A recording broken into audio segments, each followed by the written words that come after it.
יעל יגרמן לוי, כן. היי. לך יש חלק מרכזי באיך אנחנו מחזירים את האנשים לצפון. את מנהלת את פארק ההייטק צפון, זאת אומרת, את צריכה למשוך חזרה את החברות שיגייסו את העובדים, שיחזירו את העובדים שלהם. ספרי קצת על הפארק הזה. אוקיי. אחרי מלחמת לבנון השנייה. ממלחמה למלחמה. אנחנו קיבלנו החלטה, בעצם המשקיע שעומד מאחורי הפארק. אפשר להגיד את השם שלו? קוראים לו מרטין מושל, תושב חוץ. החלטנו בעצם להקים פארק הייטק בצומת אחיהוד, באזור תעשייה בר לב. והייתה שם גבעה, והבנו שיכול להיות כאן דבר מדהים, כי יש המון המון כישרון בצפון. זה אזור יוצא דופן, לא רק מבחינת היופי שלו והתיירות. אני חושבת שלא מבינים. 1.5 מיליון אנשים שצריכים לנסוע לתל אביב או לרמת החייל או whatever בשביל להתפרנס. כן. והם פה. והם גרים בצפון, הרבה מאוד אנשים מוכשרים, ומה שצריך זה לייצר את ההזדמנות. אז הקמנו פארק הייטק. באמת לא היה כלום, אבל היום כבר יש... מה הגודל שלו פחות או יותר? היום כבר יש, הבניין הראשון הוא 12,000 מטר, ועובדים בו כבר 500 מהנדסים ב-30 חברות. אנחנו מייצרים את האקוסיסטם. הבניין השני נבנה וסיימנו אותו בתוך המלחמה, ואפילו חתמנו על חוזים תוך כדי המלחמה. הוא כמובן המשיך לתפקד כל הזמן. יש שם את כל מה שאנשי הייטק צריכים, וכל מה שחברות מהמרכז מצפים לראות בצפון, או לראות במרכז הייטק, רק שמגיעים זה עוד יותר. איך את מושכת את חברות ההייטק לאקוסיסטם הזה שבניתם 12,000 מטרים רבועים? פלוס 10,000. פלוס 10,000, 22,000 מטרים רבועים. איך את מושכת אותם לצאת מהציר הזה של רוטשילד, רמת החייל ושות? אז אני חושבת שנכון להתמקד בשני דברים. אחד, הכישרון. הצפון מלא בכישרון. צריך לזכור את זה, אנשים לא מבינים שאם הם לא יגיעו לצפון וייצרו הזדמנות ויפתחו איזשהו משרד או מרכז בצפון, הם לא יחשפו לטלנט הזה. הכישרון הזה לא יגיע למרכז. אז קודם כל, יש המון כישרון בצפון, צריך להיות חשופים אליו. צריך להפגיש אותו, להפגיש את צד ההיצע עם צד הביקוש. ממש ככה. וכדי לעשות את זה, צריך היה לבנות בית להייטק הצפוני בסטנדרט שראוי לתחום הזה. אנשים לא... שזה אומר האופן ספייס, האקוסיסטם הזה שאתה יכול להגיע עם הקורקינט ולבוא עם הכלב. קודם כל שזה מקום משגע, שאתה רוצה להיות בו ורוצה להיות חלק ממנו. דבר שני, אנחנו מבינים שיש איזשהו חשש. מנכ"ל של חברת הייטק מהמרכז, צריך לתת דין וחשבון בסוף השנה לגבי התוצאות. אין לו זמן... יש לו את הבנק? אין לו זמן... הוא ירצה את הדין וחשבון שלו. ואין לו זמן לעסוק בהשקעה לטווח ארוך כשהוא לא בטוח בעצמו. אז מה שעשינו, זה יצרנו שם חללי עבודה כאלה, שאתה יכול לבוא ולנסות, ואם זה מצליח, תישאר. לא מצליח, אל תישאר. אף אחד לא עזב. יש לנו חברה כמו קליידו, שהיא חברת בת של רד בינת. הוא התחיל מבן אדם אחד, היום הם 55 עובדים. יש לנו את אגווה, ויש לנו, שהם גם התחילו מסטארט-אפ מאוד קטן. ואז את פלא אוזן למעשה, את אותה רד בינת מביאה עוד חברה בת שלה ועוד חברה בת שלה. כמשל רד בינת, לא... לאו דווקא, חברות בעצם מזהות את מספיק שיש בן אדם אחד שמוביל את החברה, ומסכים לקחת את הסיכון, שאין פה סיכון אגב למי שמקשיב, כי ברור שזה כדאי, באים ומנסים, ואז הם מתפתחים. חברה כמו סיימוטיב שיושבת אצלנו, ויש חברת סייז הגרמנית הענקית, יש לה פיתוח בתחום הסמיקונדקטורס, הם יושבים אצלנו והם מתפתחים עכשיו, וסיטגיק מניו יורק, זה מדהים לראות את האקוסיסטם נבנה, וברור שכשיש סיטואציה שבה כבר רואים את ההצלחה, ואפשר לדבר עם המנכ"לים, לא איתי, שידברו עם המנכ"לים, שידברו עם העובדים שעובדים שם, ויבינו. שאומרים, זה קרוב לי הביתה, אני לא מבזבז עכשיו שעה וחצי על הכביש, אני יכול גם לצאת להוציא את הילדים מבית הספר, וכן הלאה. נכון, ולא רק זה, אני גם אלך ללמוד באוניברסיטה את התחומים הרלוונטיים, כי יש פה תעסוקה. ואז אני לא צריך להעתיק את המשפחה שלי. ודאי, ויש אוכלוסייה מעורבת מאוד בצפון, וזה מה שאנחנו רואים אצלנו. זה מאוד מגוונת. וזה נהדר לראות את זה, כולם עובדים ביחד, 31% המהנדסים בפארק ההייטק. אז תסלחי לי על השאלה, הרי צר עולמנו כעולם נמלה, ובסוף סצנת האוכל בעולמות ההייטק היא סופר חשובה. מה אני עושה עם הכרטיס שקיבלתי? איפה אני מעביר אותו? איפה אתם משחקים? אתם מצליחים למשוך את זה? ברור, בבית הקפה השווה שיש לנו בפארק, וגם במסעדה.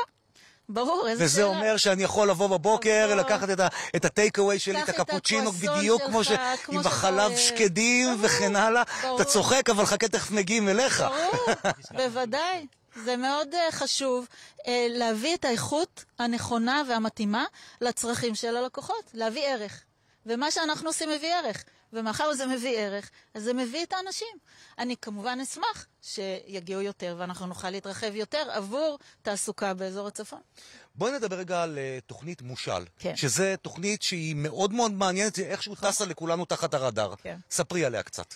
אוקיי. התוכנית תומכת בצעירים שמגיעים מרקע סוציו-אקונומי מאתגר, כלומר, כולם, זו פריפריה גיאוגרפית, כלכלית, חברתית של מדינת ישראל, ובוחרים לעבור לשגשוג או לשנות את חייהם דרך השכלה גבוהה. אוקיי. עכשיו, כדי לעשות את זה... שאגב, את יודעת שלפי הניתוחים של בנק ישראל, זה המפתח. חד משמעית. לתפוס אותם, לשלוח אותם להשכלה, לתת להם את כלי העבודה המרכזי חד משמעית. לעתיד. חד משמעית. כישרון מפוזר באופן שווה, וההזדמנויות לא. צריך לייצר את ההזדמנות, להביא את החשיפה למקומות שאולי אנשים לא נחשפו אליה, אבל הכישרון קיים. החוכמה שלנו, כולנו, היא לחלץ את הכישרון הזה דרך מתן הזדמנויות. איך את מאתרת אותם? אז קודם כל, אני חושבת שנכון להגיד שצריך להתחיל מהסוף להתחלה. קדימה. כי בעצם... ישראלים! כי בסוף אנחנו רוצים שהצעירים המוכשרים האלה ירוויחו טוב, כי ככה זה עובד. אם אתה רוצה לשנות את החיים שלך, אתה צריך להרוויח טוב.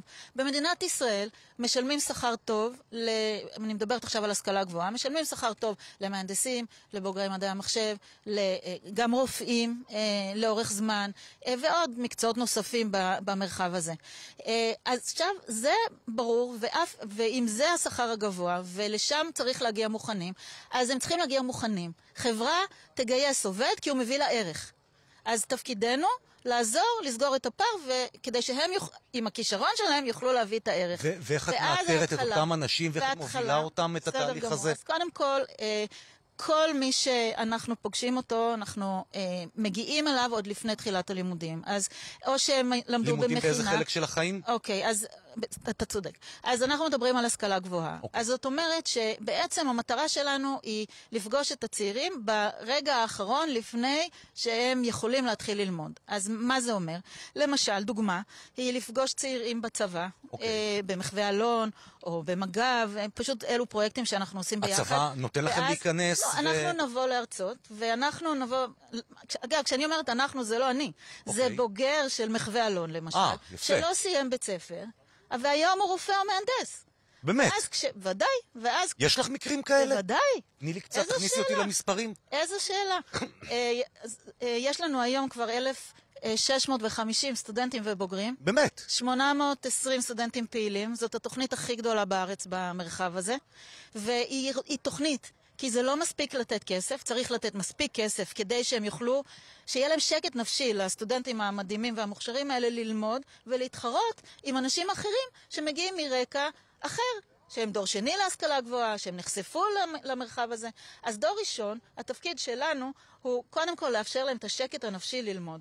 דבר שני הוא לתת להם את התמיכה ואת החיבור לכל האקוסיסטם ולכל מה שצריך. אז הם מקבלים תמיכה על ידי רכזות סטודנטים שלנו, שתפקידנו ללוות אותם במהלך הלימודים. שזה למעשה העורף שלהם, ברגעי שבירה, במוטיבציה, כן, הכוונה, חיבור, רישות לקהילה המטורפת שיש לנו, כן, לחבר שנה א' עם שנה ב'.